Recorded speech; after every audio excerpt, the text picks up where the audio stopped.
Hello everyone, कैसे हैं आप सब। उम्मीद है आप सब ठीक होंगे और अपनी एग्जाम्स की तैयारी बहुत अच्छे से कर रहे होंगे। आज हम इस वीडियो में डिस्कस करने वाले हैं केमिस्ट्री का unit 3 metals and non metals. इसमें हम करने वाले हैं टॉप 55 एमसीक्यूज विद आंसर्स। उम्मीद है आप वीडियो को ज़्यादा से ज़्यादा शेयर करेंगे और अगर चैनल पर नए हो तो चैनल को ज़रूर सब्सक्राइब कीजिए। आज की क्लास का PDF आपको टेलीग्राम पर मिलेगा, आप टेलीग्राम ज्वाइन कर सकते हैं, मैं लिंक डिस्क्रिप्शन में दूंगा। अगर आपने केमिस्ट्री के पहले लेक्चर्स नहीं देखे हैं तो जल्दी से जाइए और प्ले लिस्ट में वो वीडियो देखिए। चलिए वीडियो स्टार्ट करेंगे पहले क्वेश्चन से। आज जो हमारा पहला क्वेश्चन रहने वाला है वो है विच of the following property is generally not shown bye metals. चलिए बोलिए इसका करेक्ट आंसर। आपको वो प्रॉपर्टी बोलनी है मेटल की जो मेटल्स शो नहीं करते हैं। चलिए देखते हैं। पहला, electrical conduction. Metals electricity pass करते हैं तो ये शो करते हैं इलेक्ट्रिकल कंडक्शन, ये तो ठीक है। Option B, sonorous in nature. जब मेटल्स किसी चीज़ के साथ टच होता है तो वो साउंड प्रोड्यूस करता है, तो ये भी ठीक है, सोनोरस नेचर में होते हैं। अब ऑप्शन सी को देखेंगे, डलनेस। मेटल्स डल नहीं होते, ये गलत है। और option number D, ductility. Ductility वो प्रॉपर्टी होती है मेटल की, जब मेटल को कन्वर्ट किया जाता है थिन वायर में तो उसको हम डक्टिलिटी बोलते हैं, ये भी ठीक है। इसका जो करेक्ट आंसर रहने वाला है वो है option C, dullness.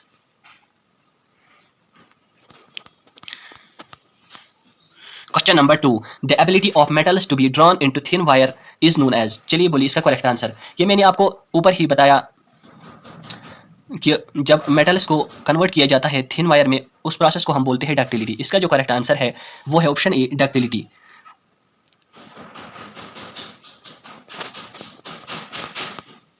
Question number 3, aluminium is used for making cooking utensils. Which of the following properties of aluminium are responsible for the same? चलिए बोलिए इसका करेक्ट आंसर। आपको अल्युमिनियम की प्रॉपर्टीज बतानी है, वो प्रॉपर्टीज जो रेस्पॉन्सिबल होती है बनाने में कुकिंग यूटेंसिल्स। चलिए बोलिए इसका करेक्ट आंसर। इसका जो करेक्ट आंसर रहने वाला है वो है option D, first and fourth. पहले तो जो अल्युमिनियम होता है ये गुड थर्मल कंडक्टिविटी शो करता है, ये भी ठीक है। और जो अल्युमिनियम का मेल्टिंग पॉइंट होता है वो बहुत ही हाई होता है, हाई मेल्टिंग पॉइंट।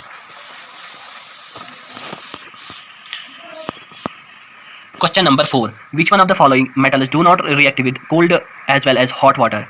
आपको वो मेटल बताना है जो ना ही रिएक्ट करता है कोल्ड वाटर से ना ही हॉट वाटर से। चलिए बोलिए इसका करेक्ट आंसर। इसका जो करेक्ट आंसर रहने वाला है वो है ऑप्शन डी, आयरन, Fe।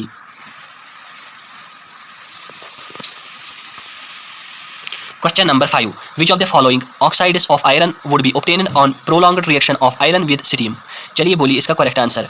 आपको वो ऑक्साइड्स बोलने हैं आयरन के जो ऑब्टेन होते हैं जब हम उनको प्रोलॉन्ग्ड रिएक्शन कराते हैं आयरन को स्टीम के साथ, वो ऑक्साइड आपको बोलना है। इसका जो करेक्ट आंसर रहने वाला है वो है option C, Fe3O4। Question number 6, what happens when calcium is treated with water. चलिए बोलिए इसका करेक्ट आंसर। क्या हो सकता है जब हम कैल्शियम को ट्रीट करेंगे वाटर के साथ।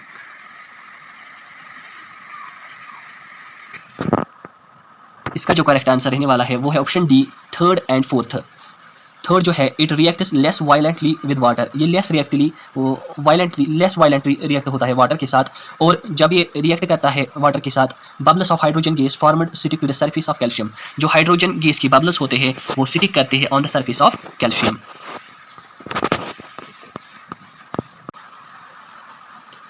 Question number 7, generally metals react with acids to give salt and hydrogen gas. Which of the following acids does not give hydrogen gas on reacting with metals except manganese and iron, Mn and Mg। चलिए बोलिए इसका correct answer. Generally क्या होता है, जो metals होते हैं वो रिएक्ट करते हैं एसिड के साथ और देते हैं साल्ट एंड हाइड्रोजन गैस। आपको वो एसिड्स बोलने हैं जो हाइड्रोजन गैस नहीं देते हैं जब वो रिएक्ट करते हैं मेटल के साथ, एक्सेप्ट मैग्नीज एंड मैग्नीशियम। चलिए बोलिए इसका करेक्ट आंसर। इसका जो करेक्ट आंसर रहने वाला है वो है option C, HNO3। Question number 8, the composition of aqua regia is. चलिए बोलिए इसका करेक्ट आंसर। आपको कंपोजिशन बोलनी है एक्वा रिजिया की। जो ये एक्वा रिजिया होता है इसको हम रॉयल वाटर भी कहते हैं या रॉयल सॉल्यूशन भी कहते हैं। इसका जो करेक्ट आंसर है वो है option C, concentrated HCl, concentrated HNO3। ये किस रेशियो में होता है, HCl 3 के रेशियो में होता है और जो HNO3 ये 1 रेशियो में होता है, इसलिए 3:1 होता है।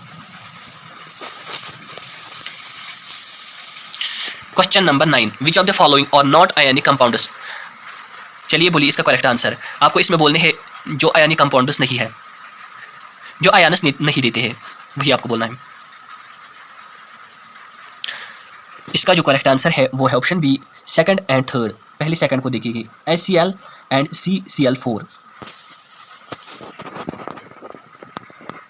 Question number 10, which one of the following properties is not generally exhibited by ionic compounds.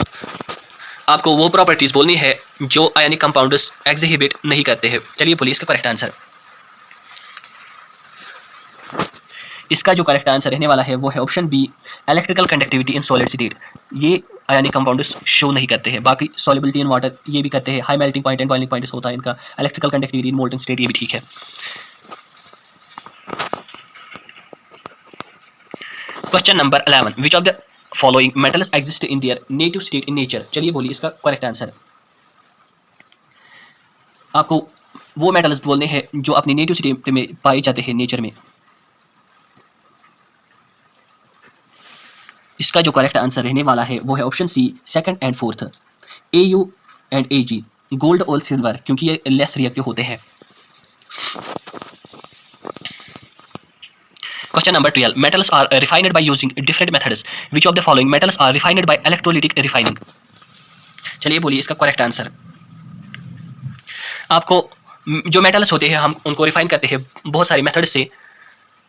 आपको मेटल्स के जो हम मेटल्स रिफाइन करते हैं इलेक्ट्रोलिटिक रिफाइन के साथ, आपको वही बोलने हैं कौन से मेटल्स है वो। इसका जो करेक्ट आंसर है वो है option A, first and second, एक तो AU and CU। Question number 13, silver articles become black on prolonged exposure to iron, this is due to the formation of. चलिए बोलिए इसका correct answer.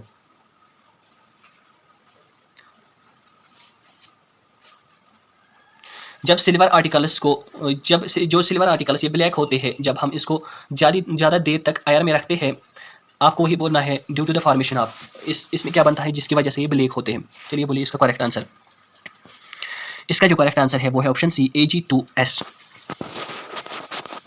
Question number 14, galvanization is a method of protecting iron from rusting by coating with a thin layer of. चलिए बोलिए इसका correct answer. Galvanization वो process होती है या वो मेथड होता है जो प्रोटेक्ट करता है आयरन को रस्टिंग होने से, क्योंकि उसमें हम कोट करते हैं एक थिन लेयर ऑफ किसकी। चलिए बोलिए इसका करेक्ट आंसर।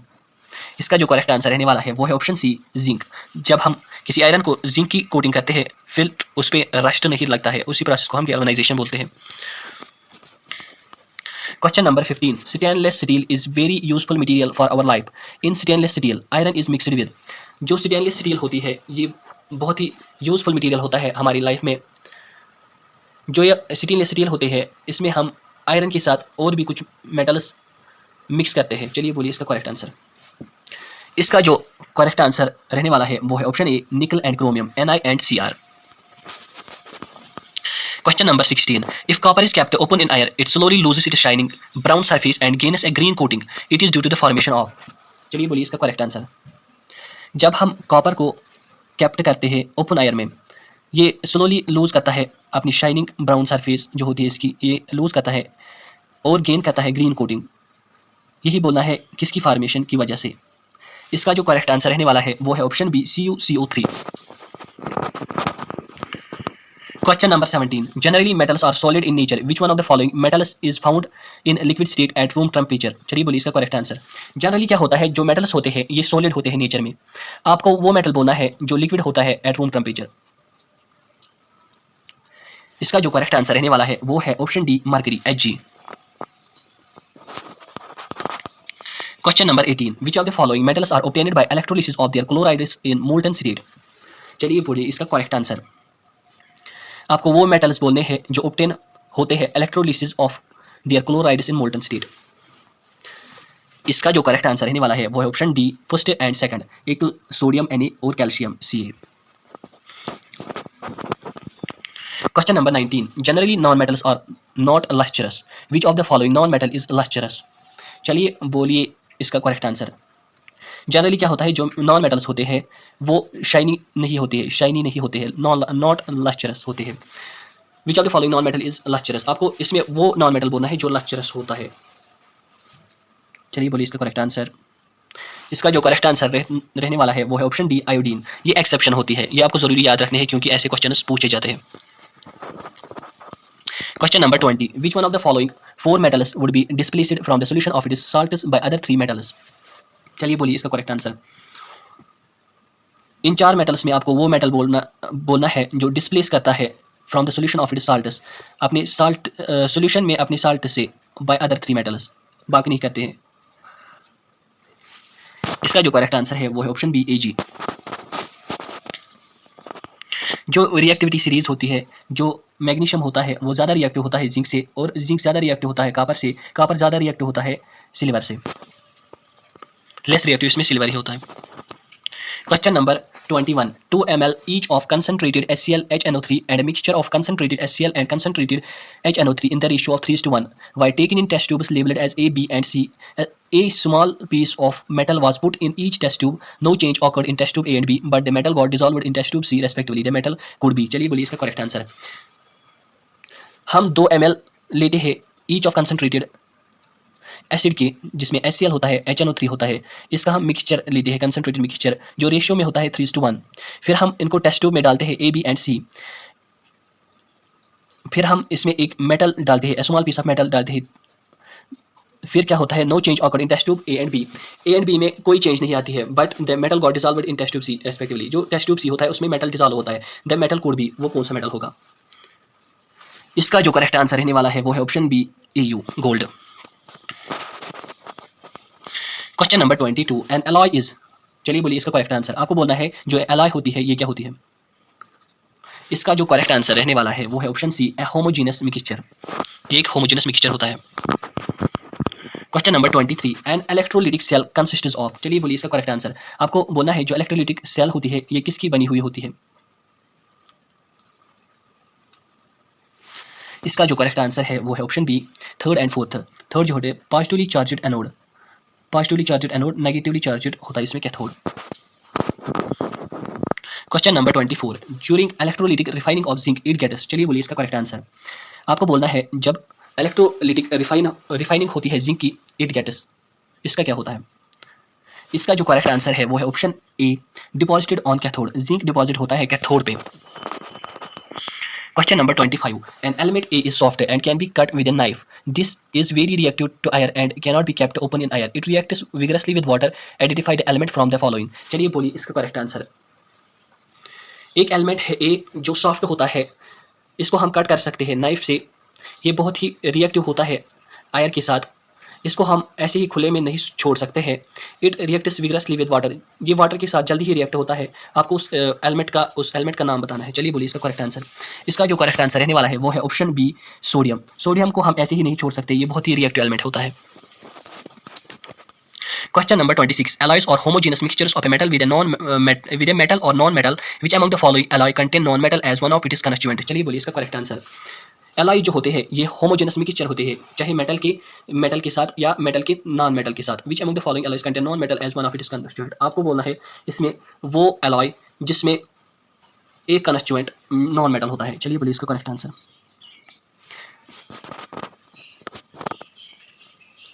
इसका जो करेक्ट आंसर रहने वाला है वो है ऑप्शन डी, स्टील। स्टील में एक जो कंस्टिट्यूएंट होता है वो नॉन मेटल होता है। Question number 27, which among the following statements is incorrect for magnesium metal? चलिए बोलिए इसका करेक्ट आंसर। आपको इनकरेक्ट स्टेटमेंट बोलता है मैग्नीशियम मेटल के लिए। इसका जो करेक्ट आंसर रहने वाला है वो है option B, it reacts with cold water to form magnesium oxide and evolves hydrogen gas. यही इनकरेक्ट स्टेटमेंट है, बाकी सारे करेक्ट है। Question number 28, which among the following alloys contain mercury as one of its constituents? चलिए बोलिए इसका correct answer. आपको वो एलॉय बोलनी है जिसमें मर्करी एक कंस्टिट्यूएंट होता है। इसका जो करेक्ट आंसर है वो है option D, zinc amalgam. Zinc तो होगा ही इसमें, एमलगम में मर्करी जरूरी होता है। Question number 29, reaction between X and Y forms compound Z. X loses electron and Y gains electron. Which of the following properties is not shown by Z? चलिए बोलिए इसका करेक्ट आंसर। एक reaction होती है x और Y के दरमियान और फॉर्म होता है कंपाउंड जेड। एक्स लूज करता है इलेक्ट्रॉन और वाई गेन करता है इलेक्ट्रॉन। आपको वो प्रॉपर्टी बतानी है जो जेड शो नहीं करता है। इसका जो करेक्ट आंसर है वो है option B, has low melting point. Question number 30, the electronic configuration of 3 elements x, y and z are x2, 8, y2, 8, 7 and z2, 8, 2, which of the following is correct? चलिए बोलिए इसका करेक्ट आंसर। 3 एलिमेंट्स है x, y and z, इनकी आपको electronic configuration दी हुई है, x का 2, 8, y का 2, 8, 7, z का 2, 8, 2। अब आपको वो एलिमेंट्स, आपको करेक्ट ऑप्शन बताना है। इसका जो करेक्ट आंसर है वो है ऑप्शन डी, वाई जो होता है वो एक नॉन मेटल होता है और जेड जो होता है वो एक मेटल होता है। Question number 31, all the metals form basic oxides, which of the following metals form an amphoteric oxide? चलिए बोलिए इसका correct answer. All the metals जो फॉर्म करते हैं वो बेसिक ऑक्साइड्स बनाते हैं, which of the following metals form an amphoteric oxide. आपको वो मेटल बताना है जो फॉर्म करता है एम्फोटेरिक ऑक्साइड। इसका जो करेक्ट आंसर है वो है option C, L, aluminium. Question number 32, generally non metals are not conductors of electricity, which of the following is a good conductor of electricity? चलिए बोलिए इसका करेक्ट आंसर। जनरली क्या होता है, जो नॉन मेटल्स होते हैं ये बैड कंडक्टर ऑफ इलेक्ट्रिसिटी होते हैं। आपको वो नॉन मेटल बताना है जो गुड कंडक्टर होता है इलेक्ट्रिसिटी का। चलिए बोलिए इसका करेक्ट आंसर। 32 का जो करेक्ट आंसर है वो है ऑप्शन बी, ग्रेफाइट। ग्रेफाइट एक ऐसा नॉन मेटल है जो गुड कंडक्टर होता है इलेक्ट्रिसिटी का। Question number 33, electrical wires have a coating of an insulating material, the material generally used is.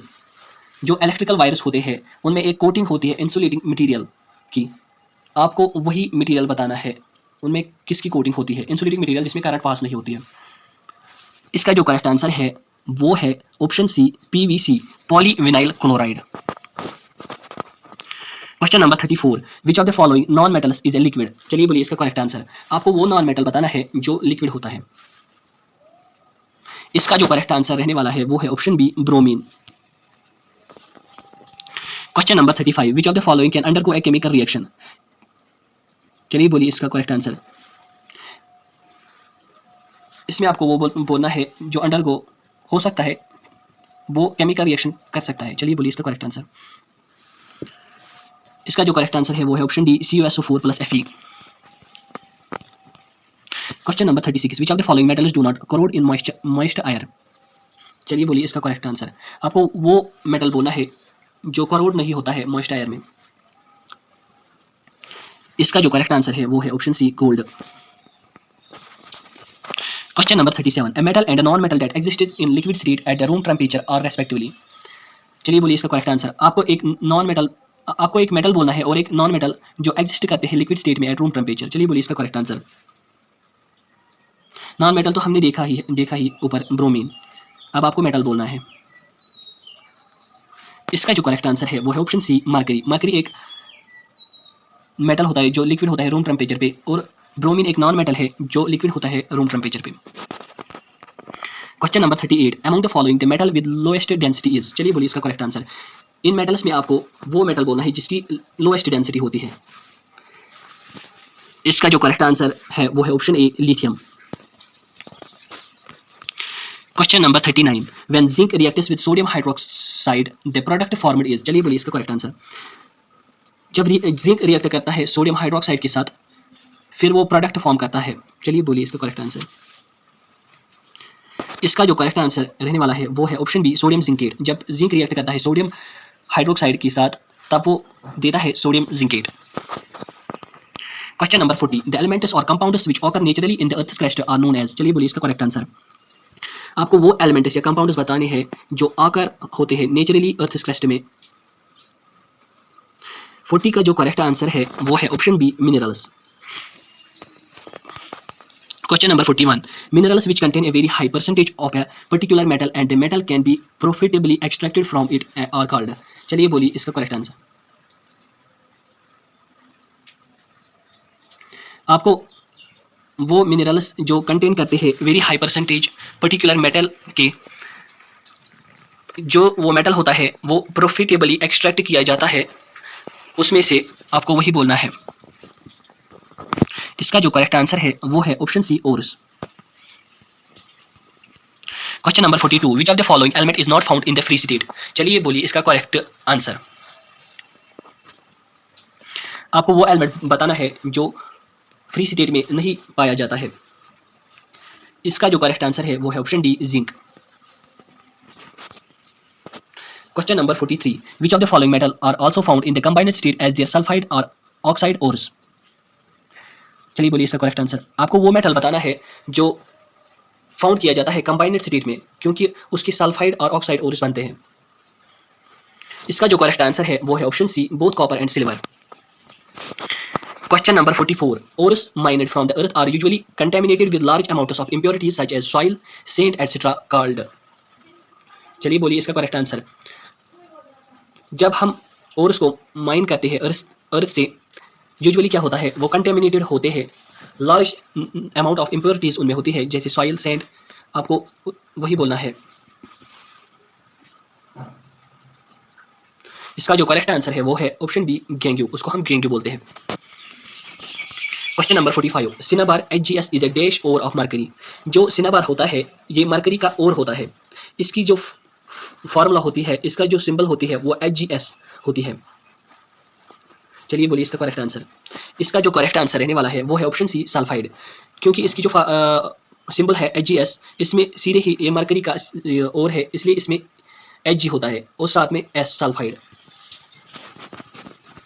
Question number 46. The process in which sulfide ores are converted into oxides by heating strongly in the presence of excess air is known as। चलिए बोलिए इसका correct answer. आपको वो process बतानी है जिसमें sulphide ores को convert किया जाता है ऑक्साइड्स में, by heating strongly in the presence of excess air. इसको हीट किया जाता है स्ट्रांगली और in the presence of excess air, ज़्यादा एयर में। उस प्रोसेस को क्या बोलते हैं? चलिए बोलिए इसका करेक्ट आंसर। इसका जो करेक्ट आंसर है वो है ऑप्शन सी, रोस्टिंग। उस प्रोसेस को हम बोलते हैं roasting. Question number 47. The process in which carbonate ores are changed into oxides by heating strongly in limited air is called। चलिए बोलिए इसका करेक्ट आंसर। आपको वो प्रोसेस बोलनी है जिसमें कार्बोनेट ओर्स चेंज किए जाते हैं ऑक्साइड्स में बाय हीटिंग स्ट्रांगली। इसको भी हीट किया जाता है स्ट्रांगली मगर लिमिटेड एयर में। उस प्रोसेस को हम क्या बोलते हैं? इसका जो करेक्ट आंसर है वो है ऑप्शन बी, कैल्सिनेशन। उस प्रोसेस को हम बोलते हैं calcination. Question number 48. The reaction of iron third oxide Fe2O3 with aluminum is used to join railway tracks or cracked machine parts. This reaction is known as the dash reaction। चलिए बोलिए इसका correct answer. जो reaction होती है iron third oxide की Fe2O3 की aluminium के साथ, ये हम यूज़ करते हैं टू जॉइन रेलवे ट्रैक्स, और जहाँ पे क्रैक होता है, क्रेक्ड मशीन पार्ट्स को ज्वाइन करने के लिए, उस रिएक्शन को हम क्या बोलते हैं? चलिए बोलिए इसका करेक्ट आंसर। इसका जो करेक्ट आंसर रहने वाला है वो है ऑप्शन सी, थर्मिट रिएक्शन। इस रिएक्शन को हम बोलते हैं thermite reaction. Question number 49. Which of the following metal is not obtained by the electrolysis of their molten chlorides? चलिए बोलिए इसका करेक्ट आंसर। आपको वो मेटल बोलना है जो ऑब्टेन नहीं होता है electrolysis of there molten chlorides. इसका जो करेक्ट आंसर है वो है option D, zinc. Question number 50. Silver articles become black after some time when exposed to air. This formation is coating of। चलिए बोलिए इसका करेक्ट आंसर। जब हम सिल्वर आर्टिकल्स को आयर में रखते हैं वो ब्लैक होते हैं, क्योंकि उसमें एक फॉर्मेशन होती है कोटिंग की, वही बोलना है आपको। इसका जो करेक्ट आंसर है वो है ऑप्शन सी, सिल्वर सल्फाइड की कोटिंग होती है उसमें। Question number 51. Galvanization is a method of protecting steel and iron from rusting by coating them with a thin layer of. चलिए बोलिए इसका करेक्ट आंसर। गैल्वेनाइजेशन वो प्रोसेस होती है जिसमें हम बचाते हैं, प्रोटेक्ट करते हैं स्टील और आयरन को फ्रॉम रस्टिंग। इसमें किसकी कोटिंग होती है? चलिए बोलिए इसका करेक्ट आंसर। इसका जो करेक्ट आंसर रहने वाला है वो है option C, zinc. Question number 52. If one of the metal is dashed, then the alloy is known as an amalgam। चलिए बोलिए इसका करेक्ट आंसर। जो एमलगम होती है उसमें कौन सा मेटल जरूरी होना चाहिए तभी वो एमलगम की अलॉय कहलाती है? चलिए बोलिए इसका करेक्ट आंसर। इसका जो करेक्ट आंसर रहने वाला है वो है ऑप्शन बी, मरकरी। मरकरी तो उसमें होना ही चाहिए, तभी हम उसको एमलगम बोलते हैं। Question number 53. Bros and alloy of copper and. चलिए बोलिए इसका करेक्ट आंसर। ब्रॉस जो होती है वो एक अलॉय होती है कॉपर और किसके दरमियान? इसका जो करेक्ट आंसर रहने वाला है वो है ऑप्शन डी, जिंक। ब्रॉस एक अलॉय होती है between copper and zinc. Question number 54. Bronze and alloy of copper and dash and are not good conductors of electricity. Bronze एक अलॉय होती है कॉपर और किसके दरमियान, और ये गुड कंडक्टर नहीं होती है इलेक्ट्रिसिटी की। चलिए बोलिए इसका करेक्ट आंसर। ब्रोंज जो अलॉय होती है ये होती है बिटवीन कॉपर एंड टिन। इसका जो करेक्ट आंसर है वो है option C, tin. Question number 55, magnetite and haematite are the ores of dash. चलिए बोलिए इसका करेक्ट आंसर। आपको बोलना है जो मैग्नेटाइट एंड हेमेटाइट होते हैं ये किसके ओर होते हैं। जैसे हमने ऊपर देखा सिनाबार ओर होता है मरकरी का, जिसकी सिंबल HGS होती है। अब आपको बोलना है कि मैग्नेटाइट एंड हेमेटाइट किसके ओर है।